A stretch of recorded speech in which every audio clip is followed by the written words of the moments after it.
Welcome to the Human Capital Innovations Podcast. We're your source for personal, professional, and organizational growth and development, where we share original research, explore industry trends, and interview executives and thought leaders from across the globe. We hope you join us often for practitioner-oriented content around all things related to leadership, HR, talent management, organizational development, and change management. Maximize your personal and organizational potential with Human Capital Innovations Podcast.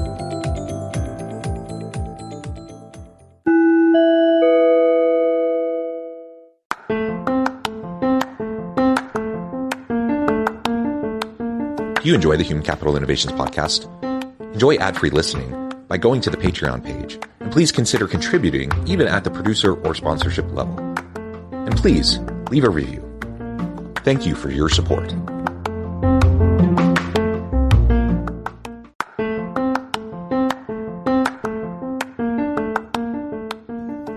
Welcome to the Human Capital Innovations Podcast. In this HCI Podcast episode, I talk with Mark Moncheck about helping businesses thrive through disruption.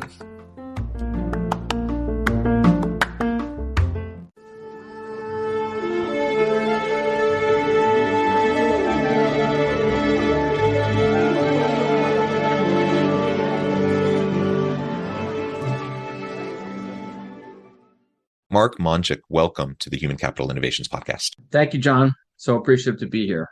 It is a pleasure to be with you. You're joining us from New York City next to the Hudson Bay, and I'm south of Salt Lake City in Utah. And today we're going to be talking about helping businesses thrive through disruption. I think the name of the game right now is disruption. Everyone's experiencing various forms of disruption, and whether we're talking about personal lives, community, or businesses. Of course, we're going to focus primarily on business disruption, but I think the principles we'll be discussing apply in really all areas of our lives. And the last 2.5 years, if they haven't shown us anything, it's that disruption is constant. It requires a lot of agility. It requires a lot of pivoting, and we have to be agile people, in our lives and our relationships, and how we try to tackle problems and questions, and how we deal with things, for example, in the workplace, how we structure work, how we design the work, how we connect with customers, all of that, right? All of that has been disrupted. I hope, I would like to think that we've gotten a little bit better at disruption, and we've gotten a little bit better at managing and thriving within a disruptive context. But I think there's a lot more growth to happen that needs to happen in order for us to move into the future of work and be ready for the continual disruptions that we're going to face. As we get started, I'm going to share Mark's bio with everybody. Mark Moncheck is the founder and chief opportunity officer at Opportunity Lab, a strategy consulting firm based and focused on helping businesses thrive through disruption. He is the author of the Amazon nonfiction bestseller, Culture of Opportunity, How to Grow Your Business in an Age of Disruption. Mark has a passion for empowering conscious leaders to build a great company that will make a difference in the world. Through his strategy, he discovers and develops opportunities that merge profitability with sustainable growth, creating organizations that are more conscious, making life better for their customers, employees, and communities. I think that's fantastic. Thank you so much again, Mark, for joining me. Anything else you would like to share with me or my audience by way of your background or personal context before we dive on into the dialogue? Yeah, John, I wrote the book, Culture of Opportunity, which you referenced, how to grow a business in an age of disruption, in 2017. And I thought, wow, we are really in a disruptive state. And little did I know that the disruptions kept getting more frequent, more deeper. And now I think we're in a period where disruption is sort of the norm, my thinking when I wrote the book back then was we have gone through 100 years or so of business thinking, which was predicated on the idea that we could sort of predict the future, right? So, when I was learning strategic planning, the idea was you would have a 5-year plan or a 10-year plan. The Japanese had 250-year plans. And then you would iterate and you would adapt and so forth. But the idea was that you could extrapolate what was going to happen based on what happened in the past. And I think we've seen in 2017 and much, much more in the last couple of years how that is not true anymore.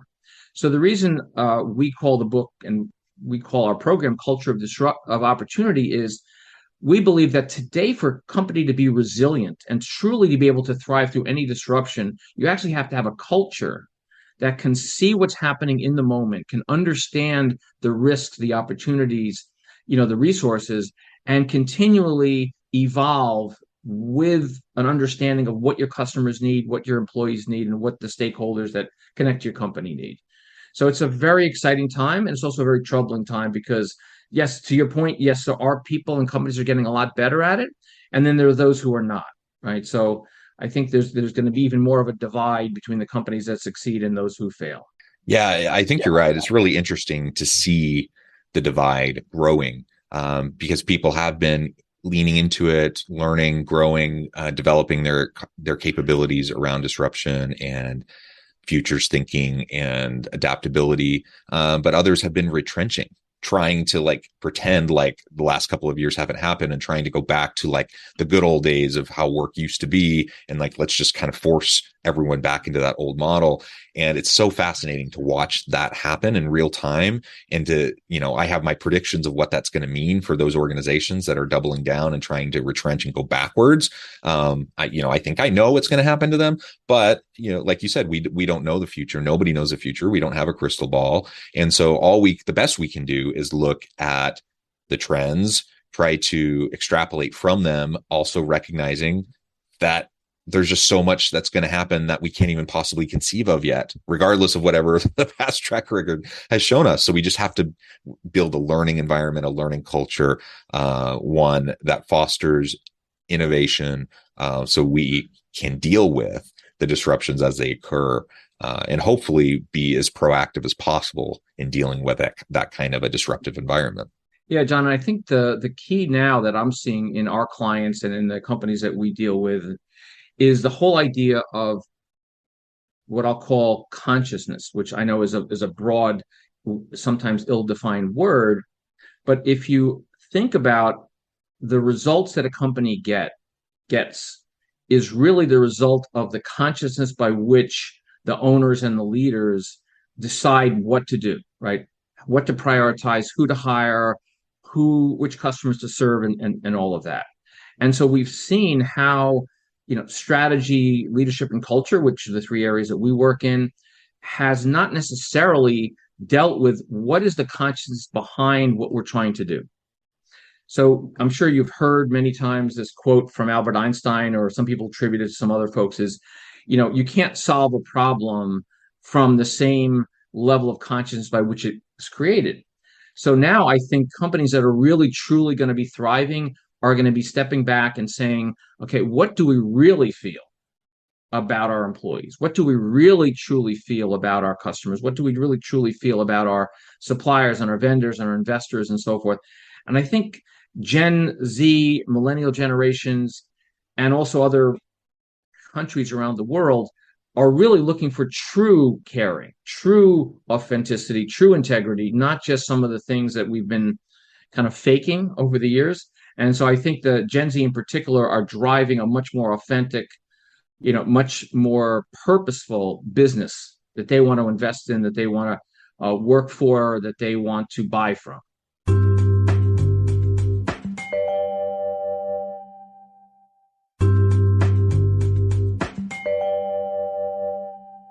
Monetizing digital services since 2004. Boosting the entertainment industry by making digital content accessible for everyone. AWG, where innovation meets monetization. Yeah, I think they're demanding it, right? And they're voting with their feet, both as customers and as employees.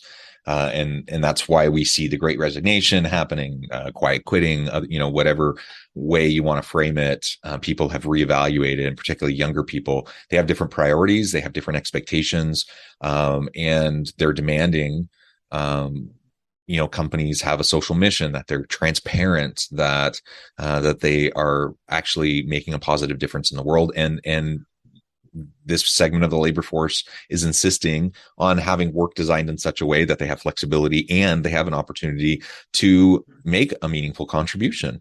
And in previous generations, that wasn't always the expectation. Certainly some people had that expectation, but largely, people had, you go in, you start at the bottom, you work your way up.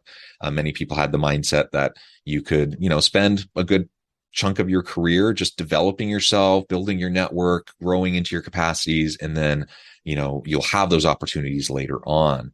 And I think this is part of the reasons why millennials and Gen Z individuals often get the kind of what I think is a bad rap of being entitled, because they just have expectations and different priorities. And I think some managers, some leaders view that as entitlement and thinking they're not willing to pay their dues, put in, the hard knocks to get to where they need to go.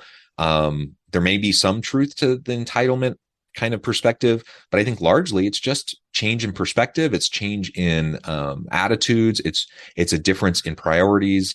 And I'm a professor. I teach students about effective organizational design, work design, how to be an effective leader, those sorts of things. I sure hope my students leave with ideas on how to be a better leader and probably ideas of how they want to be led. And if they go out into an organization and have a jerk boss who micromanages them, they're going to know and they're going to expect something better. And if they don't get it, they're going to leave and they're going to go somewhere else. And I think that's a good thing. I think that pushes organizations to evolve and to develop themselves.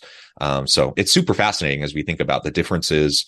Obviously we can't overgeneralize, with generations and such. That could be problematic, but I think it's useful to think about some of those differences too, just so we know what we're dealing with as we're trying to design work for the future amidst all the disruption that we're having. And like you said, it's not just business disruption, economic disruption, it's social disruption, it's community disruption, it's environmental disruptions. It's like everything, right, is constantly happening around us. So I do think that's the norm for us now, is that we live in a world of constant change, constant disruption, and we're either ready to embrace that and kind of lean into it and to grow with it, or we're going to fall behind. So, John, I want to dive into this concept that you just mentioned about stereotyping generations or stereotyping different groups, right? So you hear about the quiet quitting and, Gen Z is entitled and they're, just spoiled and all these things. Well, if you're a Gen Z individual and you grew up in South Central Los Angeles, you're not the same Gen Z who grew up in, the Upper West Side of New York City or in Salt Lake City or anywhere else. So I think we are really do ourselves a disservice when we say Gen Zs do this, or, women in, Generation Y do this, or what have you. I got to tell you, my company co-founded the largest and at one time the most thriving collaborative workspace, co-working space for social entrepreneurs in the United States, which lasted about 7 years. So we were open. It was a Center for Social Innovation. We had 30,000 square feet in the Starrett Lehigh building on 26th Street and 12th Avenue between 2013 and 2020 when we had to close because of COVID. But I got to tell you, John, we had a huge cohort of Gen Z, members, entrepreneurs, and millennials. You could not get them out of their seat to try to have a happy hour because they were such committed, high ethic, high standard. They were so passionate about their work. And they were more, their work ethic was higher than people in the older groups. So like, I've done this already for 20 years. I don't need to work 70 hours a week. So I think it depends on the individual, but also depends on the setting. You put that same person in a company that doesn't care about them, doesn't have a mission they believe in, and then maybe they'll do some quiet quitting. But I got to tell you, Gen Z and millennials, I've seen amazing work ethic from them. And they're also very, very agile when it comes to certain types of change. They can work anywhere. They could work upside down on the ceiling, in a bathroom somewhere if they have to, because they've been used to digital. They're digital natives, not like myself, a digital immigrant that learned, how to do things over the years. So I think it's really important to understand the individuals as individuals. And as you pointed out, what their expectations are. Because I think you can have people, and I've seen this in the companies that we work in our own company, who are having passionate careers, successful, fun, wonderful careers outside of your company, and they do a kick-ass job inside your company. Because it's not a zero-sum game. It's not, well, they're going to give you less. Actually, they give you more. My people, we have actors and writers and athletes in our company who are amazing outside of what we do, and they bring what they learn outside to our company. And because they have that flexibility, they are best performers we've ever had. I completely agree. And that's been my experience, is just the passion behind what's driving. Obviously not everybody, and everyone's different. They have their own unique backgrounds and contexts and their own unique priorities. But as a general kind of rule, it seems that there's just a huge amount of passion, that with that comes a work ethic that is just a little different. And so we need to tap into that. And that means rethinking how we're designing the work that our people do, from all types of work, from entry level all the way up. Let's make sure that our work is meaningful, that it's purpose driven, that people have an opportunity to grow and to develop themselves. And let's really work hard to infuse innovation, creativity into our organizational environments and cultures, which will help us respond to the disruptions that we face. And of course, over the last couple of years, you've already mentioned this, we've obviously been experiencing COVID. That has given us all sorts of new disruptions. Your book came out before COVID, because there's tons of disruption then. Now it's just like accelerated, and we just have even more now. And it's not just the economic disruption. It's not just the geopolitical tensions that are heightened. It's not just, the social challenges. Like think back to the summer of 2020 in the United States and the social upheaval that was happening at the time, right? Like it's layer upon layer upon layer of disruption and challenge. And that's what we've been facing the last couple of years. And I just don't see that slowing down. It just seems like that's going to be what we're having to deal with. So then we have to learn how to grow into it, and we have to learn how to have resilience and grit in the face of disruption. So how do we go about doing that from your perspective? How can we build a strong, resilient, and connected culture, a mindset within ourselves, but also that culture and environment within our teams and our organizations?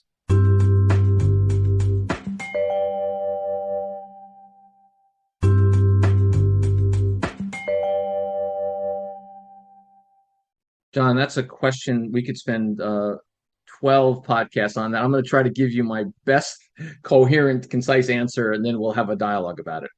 So in the book Culture of Opportunity, How to Grow Your Business in Age of Disruption, I made a case for the fact that you have to have a culture of opportunity that is inclusive, that is diverse, that values the input of everyone, from the frontline customer service agents to the people who clean the floors, to the C-suite, to the people who travel to different countries, to the people who serve customers at various points. And having this culture of opportunity requires a lot of open communication and a lot of tools to have that communication.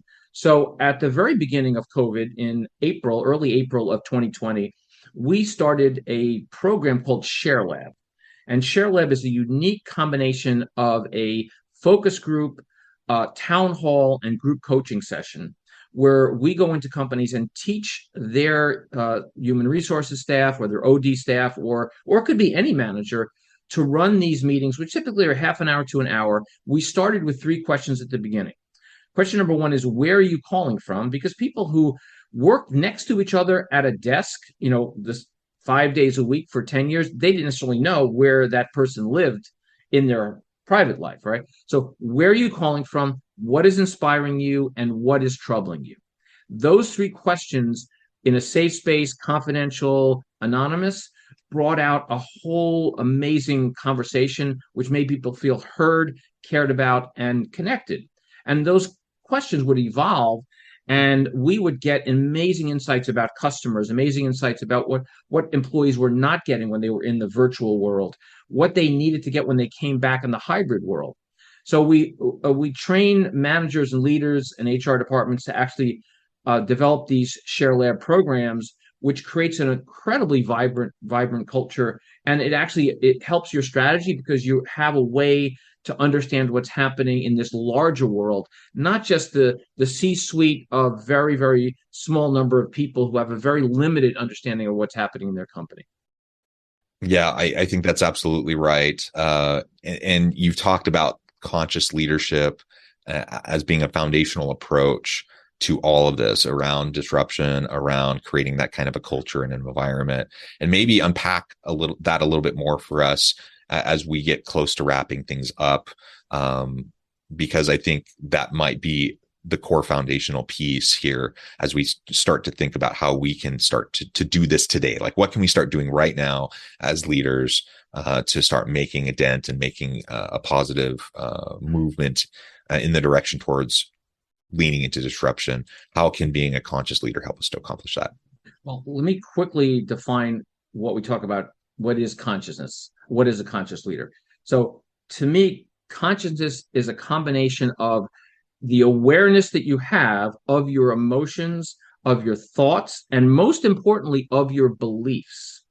So people focus on thoughts and feelings, but underneath them are what you actually believe, some of which is actually unconscious. So there's the consciousness, meaning things that we are aware of, and then there are the blind spots. So Theory U, which is a brilliant book about organizations and how they evolve, talks about the blind spot. And a lot of expanding consciousness is really understanding what beliefs that we have that cause our behaviors are we unaware of.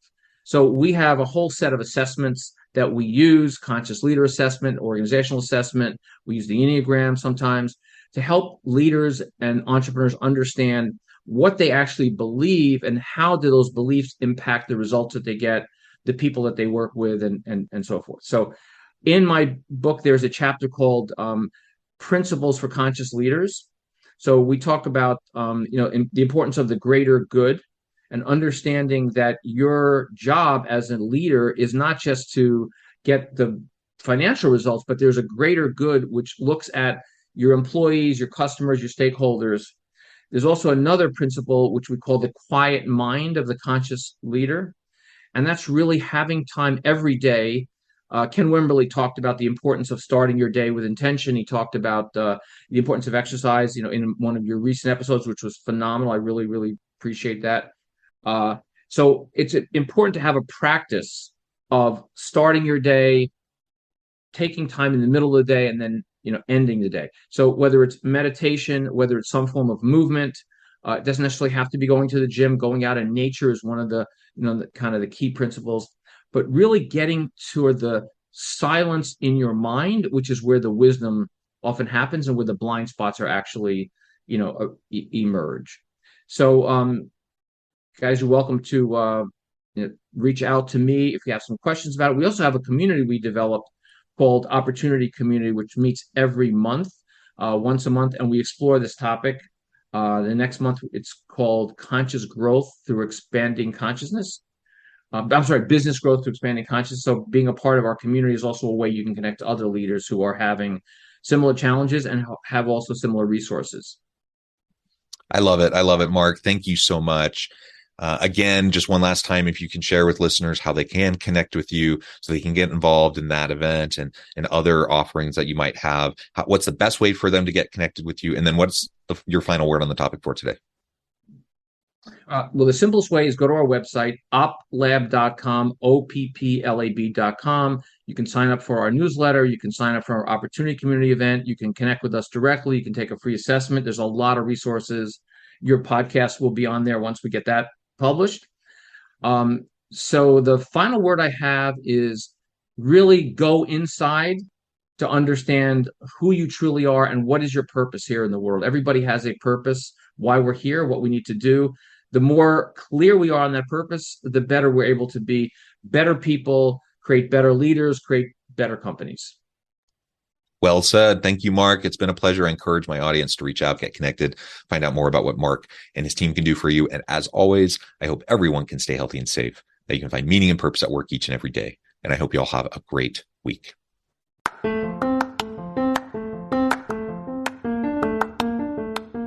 you enjoy the Human Capital Innovations podcast?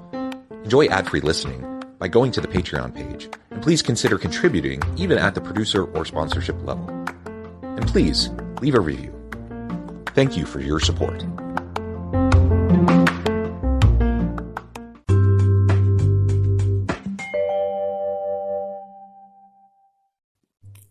Thanks again for joining us for this episode of the Human Capital Innovations podcast. I hope you stay healthy and safe and that you have a great week. Make their Christmas unforgettable with goat guns. Looking for the perfect gift for your husband or man who is a gun lover? Look no further.